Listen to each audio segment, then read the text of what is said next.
नमस्कार। कोरोना के बाद जो आर्थिक मंदी की चिंताएं जताई जा रही हैं, उससे निपटने के लिए एक बड़े आर्थिक पैकेज की घोषणा की गई।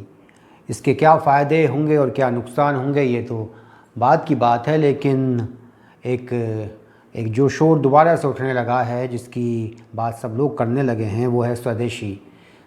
प्रधानमंत्री ने कहा कि हमें लोकल और वोकल होना है, और जो स्वदेशी के समर्थक हैं वो एक मर्तबा फिर पूरी ताकत के साथ, पूरी शक्ति के साथ मैदान में आ गए हैं स्वदेशी के फ़ायदों को गिनाने के लिए। दरअसल सारी बात यह है कि ये स्वदेशी है क्या, स्वदेशी का मतलब क्या है, और स्वदेशी के नाम पर केवल चीन के पटाखों को, चीन की पिचकारियों को, चीन के छोटे मोटे सामान को ही बहिष्कृत करने का काम किया जाएगा, या कुछ ऐसा किया जाएगा जिससे वास्तव में हिंदुस्तान अपने पैरों पर खड़ा हो। आज हालत ये है कि हिंदुस्तान में जो स्वदेशी के नाम पर सामान बनता है, उसका बहुत बड़ा हिस्सा जो इस्तेमाल होता है कच्चे माल के तौर पर, वो भी विदेशों से आता है। आप अपने आसपास नज़र डालिए, ऐसा कौन सा इलेक्ट्रॉनिक उपकरण है जो आप हिंदुस्तान का बना ख़रीदते हैं। आपका जो रेफ्रिजरेटर है, आपका जो टीवी है, आपका एसी है, आपकी घड़ी है, आपका मोबाइल फ़ोन है, वो तमाम विदेशी होते हैं। कुछ जो हमारे देसी उत्पाद हैं, उनकी भी अपनी अलग मार्केट है। जैसे कि घड़ी के क्षेत्र में टाइटन अच्छा मुकाबला करती है, लेकिन टाइटन जो है वो हमारे जैसे लोग पहनते हैं। जो हिंदुस्तान का नया वर्ग है, जो उदारीकरण के बाद अस्तित्व में आया है, वो तो मुँह बिचका कर बात करता है। उसे देसी जो ब्रांड हैं वो अपनी तौहीन लगते हैं इस्तेमाल करते वक्त। और केवल ये जो उपभोक्ता हैं या जो सामान बनाने वाले हैं, वो ये सारा ढोंग नहीं करते हैं। एक हमारे बाबा हैं, वो बहुत स्वदेशी चिल्लाते हैं। ये अलग बात है कि उनके यहाँ चंदन के इस्तेमाल के लिए चंदन की लकड़ियाँ चीन से आती हैं। उनके यहाँ जो जूस बनता है, उसके लिए जो international flavours and fragrance company है, जो गुड़गांव में है अमेरिका की, वहाँ से जो है वो कच्चा माल आता है उसके लिए।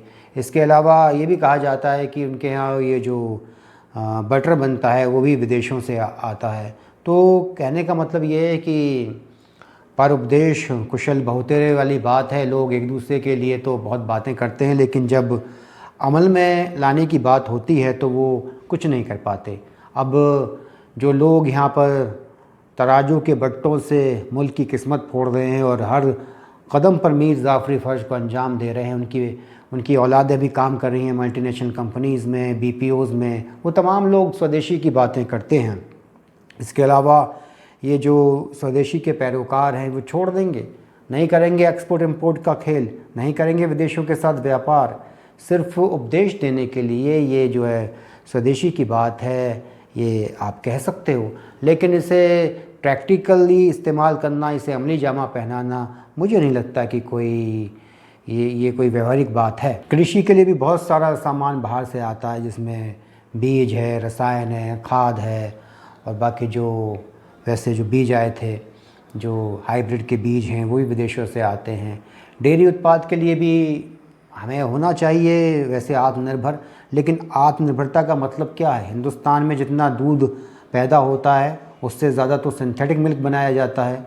हमारे यहाँ बातें तो खैर बहुत बड़ी की जाती हैं। चीन 5 रुपये का एक पेन हमें बेच देता है, जिसके अंदर टॉर्च भी है, हम लिख भी सकते हैं, और जिससे हम सामान खरीद रहे हैं, वो पेन खरीद रहे हैं फुटकर में, वो भी मुनाफा कमाता है। जो उसे विदेश से मंगाता है, जो इम्पोर्टर है, वो भी मुनाफा कमाता, होलसेलर भी मुनाफा कमाता है, और चीन भी मुनाफा कमाता है। यानी कि 5 रुपये के पेन में चीन को भी फ़ायदा हो रहा है और हमें भी फ़ायदा हो रहा है। लेकिन क्या ये हिंदुस्तान में मुमकिन है? हिंदुस्तान बना पाएगा 5 रुपये का पेन बैटरी के साथ? स्वदेशी के नाम पर एक और गोरख धंधा हमारे यहाँ चलता है। वो ये है कि जो काम स्वदेशी के नाम पर हो जाता है, वो बहुत महंगा होता है। आप जाकर देखिए, जो हमारे खादी के कपड़े हैं, वो कहने के लिए सस्ते बताए जाते हैं, वो बेहद महंगे होते हैं। जो हमें ऑर्गेनिक के नाम पर बड़ी लूट मची है, ये ऑर्गेनिक शहद है, ये ऑर्गेनिक घी है, ये ऑर्गेनिक अनाज है, ये ऑर्गेनिक दालें हैं, ऑर्गेनिक के नाम पर उन्हें चौगुना महंगा कर दिया जाता है। इसके अलावा हमारी जो फिल्में, हमारी फिल्म इंडस्ट्री है, वो सारी की सारी चोरी के ऊपर निर्भर है। हमारा वो म्यूज़िक चुराना, स्क्रिप्ट, स्क्रीन प्ले, ज्यों क्या त्यों वो विदेशों की नकल मार लेते हैं, बस उसका हिंदीकरण कर देते हैं। इससे हमसे बेहतर तो खैर सदन की इंडस्ट्री है, उनके पास तो कम से कम बहुत सारे अपने ओरिजिनल आइडियाज़ हैं। ये बात सही है कि हमारे पास सब कुछ बनाने की क्षमता है और हमारी जो है वो कृषि आधारित अर्थव्यवस्था है, लेकिन हमें कच्चे माल के लिए भी अपने ऊपर ही निर्भर रहना होगा। जैसे कि हमारी दवा इंडस्ट्रीज़ पूरी दुनिया में मशहूर है। पहले कच्चा माल भी हम खुद बनाते थे, लेकिन धीरे धीरे क्योंकि चीन से सस्ता पड़ने लगा तो हमने कच्चा माल बनाना छोड़ दिया। और यही वजह है कि वैसे तो हमारा दुनिया में बहुत नाम है फार्मा इंडस्ट्रीज़ में, लेकिन जहाँ तक कच्चे माल का सवाल है वो हमें अब भी विदेशों से आयात करना पड़ता है। अगर देखा जाए तो पेट्रोलियम पदार्थों के अलावा हिंदुस्तान को बाहर से कुछ मंगाने की ज़रूरत नहीं है, लेकिन बदकिस्मती से हमें मंगाना पड़ता है। और जिन हिंदुस्तानियों को जो विदेश में हैं, जो काम कर रहे हैं, जो वहाँ बसे हैं, उन्हें अगर ऐसा लगता है कि ये सब उनकी काबिलियत की वजह से है तो लगता होगा, हो सकता है उनकी काबिलियत की वजह से हो, लेकिन इसके लिए हिंदुस्तान को बड़ी कीमत चुकानी पड़ती है, व्यापारिक समझौतों के रूप में, सैन्य संधियों के रूप में। विदेशों में बसे हिंदुस्तानियों को बढ़िया ट्रीटमेंट उस वक्त मिलता है जब उस देश के साथ हिंदुस्तान के तमाम क्षेत्रों में ताल्लुकात बेहतर हों। अगर 100% स्वदेशीकरण कर दिया जाए तो किसे फ़र्क पड़ेगा? जो व्यापार के नाम पर बाहर से मंगाकर यहाँ से भेजकर रातों रात करोड़ों रुपए का मुनाफा कमाते हैं उनको मिलेगा, जो मल्टीनेशनल्स में काम करते हैं उनको मिलेगा। इसके अलावा जो हमारे देश की जो ब्यूरोक्रेसी है, जो पॉलिटिशियंस हैं, जो बड़ा बड़ा कमीशन खाते हैं, उनके ऊपर फ़र्क पड़ेगा। जो आम आदमी है उसके ऊपर तो क्या फ़र्क पड़ेगा, वो तो अपनी ज़िंदगी में वैसे भी स्वदेशी का ही पालन करता है। कुछ ऐसे लोग हैं जो बहुत ज्ञान की गंगा बहाते हैं, जैसे हमारे कथावाचक हैं, हमारे जो प्रवचन देने वाले हैं, वो यहाँ बैठ के बहुत लंबी लंबी बात करते हैं, भौतिकता के ख़िलाफ़ जंग का ऐलान करते हैं, लोगों को उपदेश देते हैं और simple living and high thinking की बात करते हैं। लेकिन ऐसा कोई नहीं है जो विदेश के दौरे ना लगा के आता हो, कोई भी हो। मुरारी बापू से लेकर अवधेशानंद गिरी तक, यहाँ तक कि देवकीनंदन ठाकुर तक, तमाम लोग विदेश जाते हैं। बाबा रामदेव भी जाते हैं, वो तो क्रूज़ पे जाके योगा सिखाते हैं। सबको विदेश जाना है, विदेशों से डॉलर्स और पॉन्ड्स में दान लेना है। हमारे देश की फिल्में भी आजकल विदेशों में उनका बाज़ार हो गया है। आमिर खान की दोयम दर्जे की फ़िल्म जिसे यहाँ किसी ने पसंद नहीं किया, वो वहाँ पर जाके हज़ारों करोड़ रुपया कमा रही हैं। इसके अलावा और भी बहुत जगह पर हिंदुस्तानी फ़िल्मों का, हिंदुस्तानी टीवी सीरियल्स का बहुत बड़ा बाज़ार है। एक बात और है कि जो स्वदेशी की बात है, स्वदेशी के नाम पर जो हिंदुस्तानी हैं उन्हें वो चीज़ें नहीं मिल पाती जो उन्हें मिलनी चाहिए। इस देश का जो बढ़िया दर्जे का, अच्छी क्वालिटी का फल है, ड्राई फ्रूट्स है, कपड़ा है, कलाकृतियाँ हैं, चीनी के बर्तन हैं, वो तमाम विदेशों को एक्सपोर्ट कर दिए जाते हैं। मलियाबाद का जो अव्वल दर्जे का आम है वो कभी हिंदुस्तानियों को खाने के लिए नहीं मिलेगा। ऐसे ड्राई फ्रूट्स के, स्पाइसेस के, सबके क्षेत्रों में ऐसा है। यानी कि हिंदुस्तान की भूमि पर जहाँ पर ये तमाम चीज़ें पैदा होती हैं, उसके जो लोग हैं, उसकी जो संतान है, उसे अव्वल दर्जे का और फर्स्ट क्लास का माल नहीं मिलेगा। और ऐसी कई सारी जो कंपनियां हैं जो कि अलग अलग तरह के उपकरण बनाते हैं, गाड़ियां बनाती हैं और अलग अलग तरह के एपरेटस बनाते हैं। वो क्या करते हैं, वो भी दो तरह का माल बनाते हैं, एक हिंदुस्तान के लिए और एक विदेशों के लिए। यानी कि स्वदेशी के नाम पर कुछ लोगों को लगता है कि वो दोयम दर्जे का, घटिया गुणवत्ता का माल हिंदुस्तान में खपा सकते हैं। बाहर जाते वक्त उनके सामान का जो स्तर है वो तमाम तरीके से जांचा परखा जाता है, उसका क्वालिटी टेस्ट होता है। और हिंदुस्तान में क्या है, हिंदुस्तान में तो क्वालिटी टेस्ट का मतलब है कि सरकारी कर्मचारी की जेब गरम कर दो। फूड इंस्पेक्टर को, मार्केटिंग इंस्पेक्टर को और दूसरे जो महकमे हैं, बस उनके सामने आप चढ़ा दीजिए सुविधा शुल्क, तो तमाम जो खाना पूर्तियाँ हैं वो कर दी जाती हैं। लेकिन बाहर जब कुछ सामान भेजा जाता है तो अगर थोड़ी सी भी गलती होगी या थोड़ा सा भी नुक्स निकल आया तो वो सब कुछ कैंसिल कर दिया जाएगा। बाहर जाने के लिए तो बाबा रामदेव भी अपने प्रोडक्ट्स पर हलाल का ठप्पा लगवाता है। क्या करें, व्यापार है और व्यापार में जब कोई आदमी कूद जाता है तो ना बाबा रहता है न संत रहता है, वो सिर्फ एक मुनाफाखोर व्यापारी ही बनकर रह जाता है। स्वदेशी की बात बहुत लोग जो करते हैं उनमें से ज़्यादातर के बच्चे विदेशों में पढ़ते हैं। पता कीजिएगा, रिसर्च कीजिएगा कि हिंदुस्तान का ऐसा कौन सा नेता, ब्यूरोक्रेट, कॉरपोरेट है जिसका बेटा बेटी अमेरिका, यूरोप में ना पढ़ता हो। वहाँ पर पढ़ना, वहीं नौकरी करना सबके घर है, सबके घर हैं। किसी का दुबई में, किसी का न्यूयॉर्क में, किसी का लंदन में, किसी का कनाडा में, सबके मकान वहाँ पर हैं, सबके बच्चे पढ़ते हैं। एक नया फैशन चला जो बहुत तथाकथित ऊंचा तबका है, वहाँ तो एक नया एक चलन है कि शादी भी ज़्यादातर विदेश के लड़कों से करती हैं लड़कियाँ। ये भी एक नया ट्रेंड आया है जो आजकल धीरे धीरे ज़ोर पकड़ रहा है। सबके जो बड़े बड़े बैंक बैलेंसेस हैं वो भी वहाँ की जो विदेशों की बैंक है उसमें होते हैं। और हमारे लिए क्या है, हमारे लिए तो स्वदेशी के भाषण होते हैं। स्वदेशी जो है वो खाए पिए अगाए और अमीरों का चोचला है। हिंदुस्तान का तो जो आम आदमी है, हिंदुस्तान की जो जनता है, जो 80% जनता है, वो तो जानती भी नहीं है कि क्या विदेशी ब्रांड। अगर वो किसी चीज़ का इस्तेमाल करती है तो वो अनजाने में करती है, क्योंकि सालों साल से उसके सामने वही तेल, साबुन, दंत मंजन आ रहा है जो उसे पता भी नहीं है कि विदेशों का बना हुआ है। लेकिन वो जो है उसके अंदर इस बात की कोई भावना नहीं है कि हम इसलिए इसका इस्तेमाल करें कि ये ब्रांडेड चीज़ है। अमीर तो छोड़िए, जो मध्यम वर्गीय परिवार के लड़के लड़कियां हैं वो भी डॉक्टर्स, इंजीनियर्स और तमाम डिग्रियां हिंदुस्तान में हासिल कर कर विदेश जाना चाहते हैं और वहाँ जाकर काम करना चाहते हैं। और उनके जो माँ बाप हैं उन्हें इसके ऊपर बड़ा फ़ख्र होता है और इस फ़ख्र की नुमाइश वो अक्सर अपने पास आस पड़ोस में और रिश्तेदारों के ऊपर करते हैं। ये हिंदुस्तान है जहाँ पर आप बात कीजिए महानगर में जो नौजवान पीढ़ी है उसके अंदर इस कदर नशा छाया हुआ है विदेशी ब्रांडेड सामान का। वो अपने घड़ी, अपने जूते, अपने कपड़े, तमाम चीज़ों की ऐसे तारीफ़ करेंगे। और अगर कोई हिंदुस्तानी उनसे कह देगा कि जी नहीं, मैंने तो भाई ये यहाँ से कपड़ा ख़रीद कर अपने डैडी से सिलवाया है, मैंने तो जूते वहाँ से ख़रीदे हैं, तो उसकी ऐसे खुशकी लेंगे, उसका ऐसे मजाक उड़ाएंगे जैसे ना जाने वो किसी दूसरे ग्रह से आया है। हिंदुस्तान दुनिया का अकेला ऐसा मुल्क है जहाँ लोग उसकी अपनी भाषा को, जो राष्ट्रभाषा है, जो मातृभाषा है, उसका कोई सम्मान नहीं करते हैं।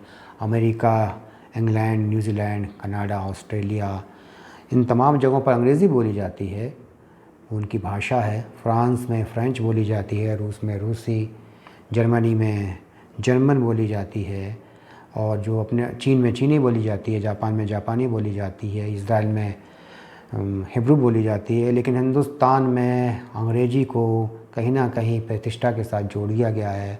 और जो लोग बड़ी लंबी चौड़ी बात करते हैं, इंडिजीनियसनेस की बात करते हैं, स्वदेशी की बात करते हैं, वो तौहीन महसूस करते हैं अपनी ज़बान में बात करने में। बड़े शहर की मेट्रोज़ में, जैसा कि मैंने अक्सर देखा है, जब सफ़र करते थे, अब तो 2-3 महीने से भूल ही गए हैं कि मेट्रो और दूसरी चीज़ें क्या होती हैं, तो आप उसमें देखेंगे कि लड़के लड़कियां जा रहे हैं गुड़गांव के लिए, नोएडा के लिए।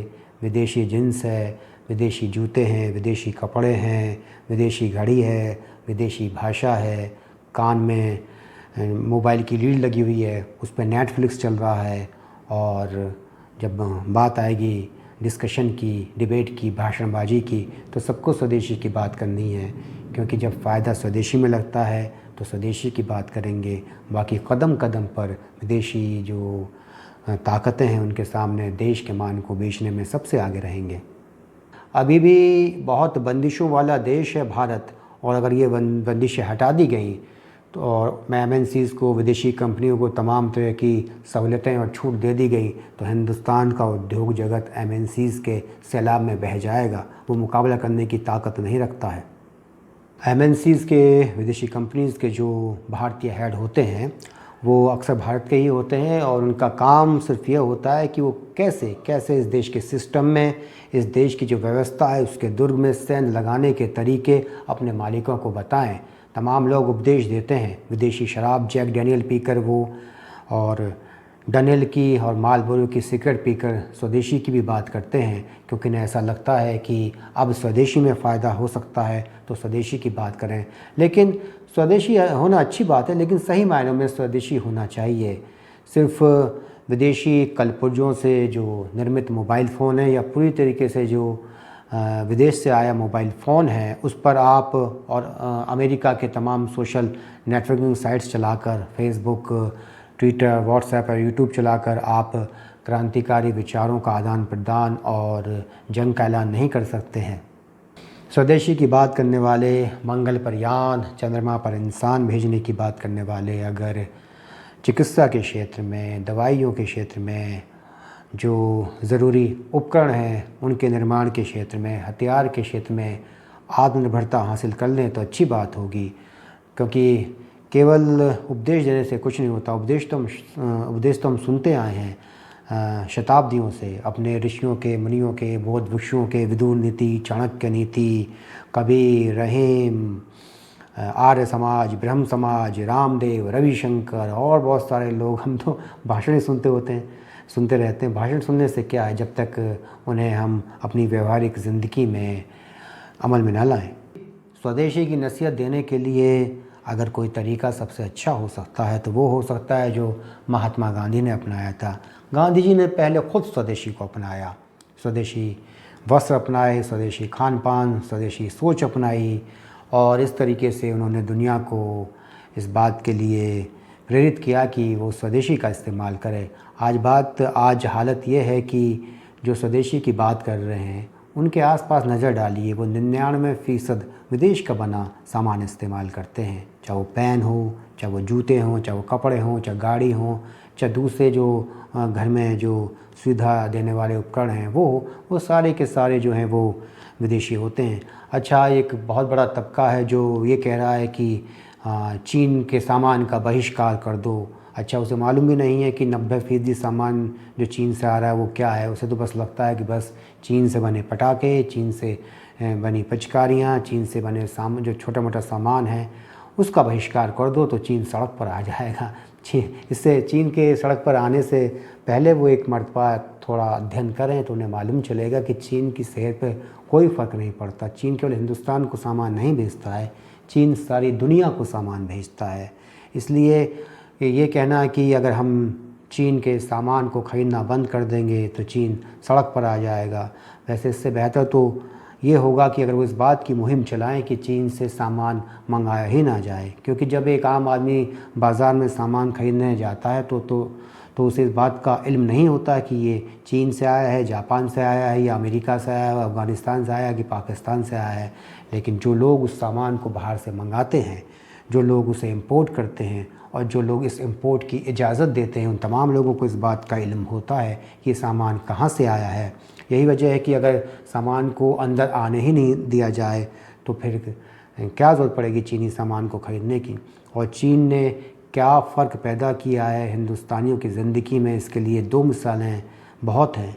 एक वक्त हुआ करता था कि हमारे देश के बच्चे टॉयज़ के लिए तरसा करते थे और ऐसे बहुत सारे लोग हैं ऐसे बहुत सारे बच्चे हैं जिनके माँ बाप कभी एक लियो टॉयज़ के लिए तरसे होंगे, लेकिन आज उनके बच्चों के पास सैकड़ों खिलौने हैं चीन के बने हुए, बहुत ही बेहतरीन तकनीक वाले, ऐसे जिसकी कल्पना भी कभी मुमकिन नहीं थी।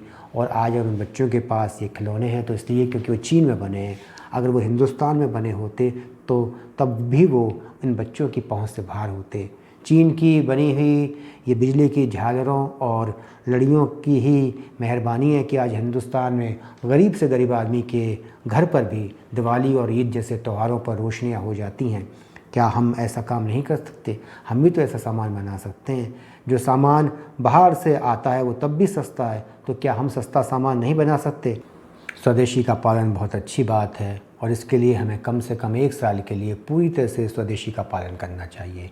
पेट्रोलियम पदार्थों को छोड़कर हमें कोई सामान बाहर से नहीं मंगाना चाहिए। लेकिन अगर हम बाहर से सामान नहीं मंगाएंगे तो हमें नैतिक और कानूनी हक भी नहीं होगा कि हम अपना सामान बाहर भेज सकें।